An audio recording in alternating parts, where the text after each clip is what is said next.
Hey people, this is my video rundown of things in entertainment news that interest me. I'm sorry that I was not able to release a video last week. I was very busy with final papers and all that kind of terrible stuff that comes with the end of the semester of college. But the good news is I'm done now. I finished up all my schoolwork at about 5 o'clock today, so I'm free. I'm pretty much done with my junior year of college, which is exciting because it means I'm one step closer to being done with all this crap, but it's kind of nerve-wracking at the same time because it means I'm one step closer to having to make these huge decisions that define the rest of my life and saying goodbye to good friends. But forget about all that. You don't really want to hear about my life. The past 2 weeks haven't really had that much major entertainment news to report, so this video probably won't be that long. I do want to make note of the fact that a few days ago I uploaded my video for the conclusion to the Superhero Movie Battle of 2011 series, where I compared all the 4 major superhero movies of last year and declared a winner. So I'm not going to tell you who I chose in this video. Please watch the other one. I think it's a pretty decent video. And the series for this year, Superhero Movie Battle 2012, should be starting soon. Next week I'll be uploading an Avengers review, which is very exciting. We're less than a week away from Avengers, and I'm super hyped. But to get into news for this week, related to Avengers actually, the Avengers has been breaking all sorts of records overseas and getting really good reviews. I think it's got a 96 on Rotten Tomatoes last time I checked, had like 54 positive reviews, and only 2 negative reviews. So it seems like it's going to be a definite success. I mean, it's making a lot of money and it's getting good reviews. So popularity plus good critical reception means you pretty much made a good, successful movie. So I'm really excited to see that people are enjoying this movie. I mean, I've glanced at a lot of fan reviews for the movie, and they're, for the most part, very positive. I mean, I've seen comments from people who are like, "Oh, I was disappointed." I think that was one comment actually. Basically, everybody is going nuts over this movie and saying that it's amazing. So I'm super hyped. In other Avengers news, it is possible that Avengers Earth's Mightiest Heroes, the great cartoon that's going on right now, is going to be canceled.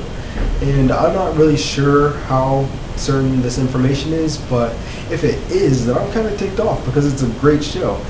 And we canceled Spectacular Spider-Man not that long ago. We had that show canceled, and we brought in the new Ultimate Spider-Man, which is not a good show. I mean, I've tried to be open-minded, but I've seen 3 episodes right now, and it hasn't impressed me, and it's so far been quite the letdown. So if they're canceling Avengers Earth's Mightiest Heroes to make something that's more in line with that, then I'm going to be quite disappointed. And Marvel needs to step up their animation game, because if they lose Earth's Mightiest Heroes and keep Ultimate Spider-Man, while DC has got Young Justice, which is amazing, and Green Lantern, the animated series, which is also really good, they're getting blown out of the water. And with Spectacular Spider-Man, I was finally thinking that Marvel had turned it around and were making major advancements in their animation line. And Earth's Mightiest Heroes is actually a very good show. The way I break it right now, I'd go last place, definitely Ultimate Spider-Man, 3rd place, Green Lantern, 2nd place, Earth's Mightiest Heroes, 1st place, Young Justice, because Young Justice has the great storyline, it's maturely written, and it just looks great. Earth's Mightiest Heroes is kind of some of the character designs I don't like that much, but as a story, I think it's great, and it's very entertaining to watch. So I'm really hoping that it's not canceled.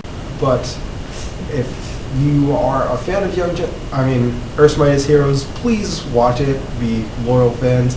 I don't have Disney where I am in college, so kind of out of my hands to improve the ratings. But if you do, please be sure to watch it when you can, and check out a DVD if you see it in the store.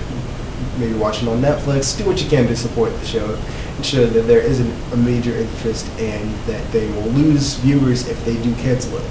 Because I think they are possibly thinking about replacing it with another Avengers show, which is basically what happened to Spectacular Spider-Man. And I would have a little bit of faith if they had done a good job with Spectacular Spider-Man's transition to the Ultimate Spider-Man, but the way this has gone, I feel like if they do replace it, it's going to be replaced with something inferior. So really, I'm hoping that this doesn't come true.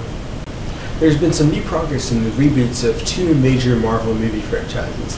20th Century Fox has hired David James Kelly to rewrite the script to the Daredevil reboot, and they've also brought in Josh Trank, director of the recent film Chronicle, to develop a Fantastic Four reboot. They're not really clear on what capacity he's involved in. By the way they're talking, it doesn't sound like he'll be directing it, maybe just producer. But it's kind of interesting to speculate what kind of direction they'll be going with for the reboot of these franchises, since there's not that much known with how they're going to do it. Fantastic Four, I think, is a tough nut to crack. I am personally not a fan of the Fantastic Four. I mean, I don't dislike them. I kind of like the role they play in the Marvel Universe, but as a series, I've never really been able to get into it. And the movies, I didn't really like that much either. I mean, they weren't really perceived as good movies. But honestly, I don't have much of an idea of how to make a good Fantastic Four movie. The only thing I can think of is that the Fantastic Four, since their adventures are kind of extravagant, they're going to other dimensions and stuff, maybe play up that element of it and make it sort of like Journey to the Center of the Earth, but good and interesting. For Daredevil, I feel like since this is the first Daredevil movie after Batman Begins the Dark Knight, that should be an influence there, because there's a similarity between the characters, obviously. Right? They're both kind of these dark crime fighters. But I think Daredevil would be smart to go a little bit more visually exciting than Christopher Nolan's franchise in terms of the moves that Daredevil actually does himself. Don't go too much like the first movie, because I feel like that really tried to be Spider-Man. Like the way that Daredevil did his flipping as Bullseye was throwing the shattered glass at him was very much like the Spider-Man scene where they're in the burning building, Spider-Man and the Green Goblin, and Spider-Man's like dodging the blades that the Green Goblin throws at him. Like, it really didn't really find its own identity that much, and that's going to be the difficult thing. And I think it's important for all superhero franchises now, because at this point there have been so many of them. People worry about saturation, and I think the key to not having superhero movie saturation is to actually develop superhero movies that can stand on their own, and people watch them and say, oh, I've never really seen anything like this. This doesn't feel like every other superhero movie. And I think that Marvel is kind of getting towards that with their own franchises. Thor, to me, doesn't feel like anything like Captain America or Iron Man or the Incredible Hulk in terms of just the tone of it and the look and everything. And Captain America was definitely its own thing, and they should keep pushing forward with that and trying to make things very distinct. The last thing I want to talk about in this video is the new Sony game called PlayStation All-Stars Battle Royale. If you haven't heard of this yet, it's basically the Sony equivalent of Super Smash Bros. And that's putting it kindly. IGN kind of mentions it in passing. It's like, yeah, it's an unabashed Super Smash Bros. Clone. The way I think of it, this is a Super Smash Bros. Ripoff. Like, when you look at the gameplay for this game, it looks so much like Super Smash Bros. It's ridiculous to me. And I have mixed feelings about it, because I love Super Smash Bros. And I like Sony. I enjoy certain Sony games. Like, I love the Ratchet & Clank series. I like the Uncharted series. So to be able to play with those characters in a Super Smash Bros. Like game should be enjoyable. But just the feeling of a company ripping off another company's concept so blatantly just kind of rubbed me the wrong way with it, because Sony did it with the Wii Remote. They saw the Wii Remote, and then a few years later they come out with the wand for the PS3, which is pretty much the same concept. I mean, it uses different technology, and then the PS3 fanboys, some of them were like, oh, well, it's not a ripoff. I mean, it uses a similar concept, but we do it better, so it's cool. And it's just to see them doing it with something like this again, it's just like, come on, come up with your own idea, do something different. When I heard the concept of a Sony Super Smash Bros. Type crossover fighting game, I was thinking maybe they won't do it so blatantly Super Smash Bros. Like, maybe it'll be like a Soul Calibur Mortal Kombat type thing when it's just a one-on-one, or maybe they'll try to invent some kind of new fighting system for it. But you look at it, and the gameplay is so Super Smash Bros. Like, it's, if you were just seeing it in passing, it'd be like, oh, well, which Super Smash Bros. Is that? Because the characters even have these super moves, which is like what they introduced in Super Smash Bros. Brawl, the Final Smash. The Sony characters now have that in this game too. So it doesn't seem like they've done much creatively with this game. It just looks like they took the concept of Super Smash Bros., tweaked it a little bit, threw Sony's characters in there, and said, hey, here's our cool new game. So, I don't know.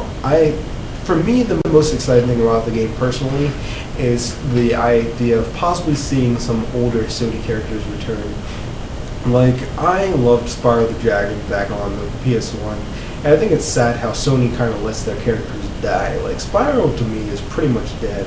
We got that Skylanders game, but that's not really Spyro to me.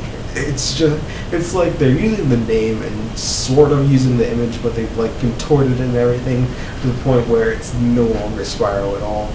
And Crash Bandicoot is pretty much dead too.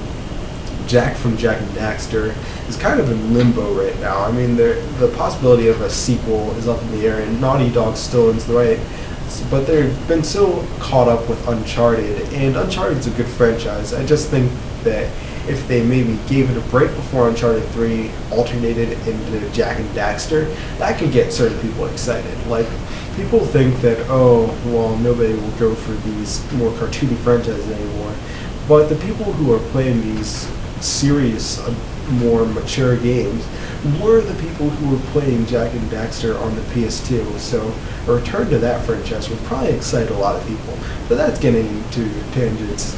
I'm not sure how I feel about this game overall, but I think if it gets good reviews, I will probably end up buying it. And I'm just hoping that when the new Super Smash Bros. Comes out, it blows it out of the water. That's really all I have to say. I'm going to leave you guys with this new picture from The Amazing Spider-Man. Thank you very much for watching. If you liked what you saw, please like, comment, subscribe, and tune in next time.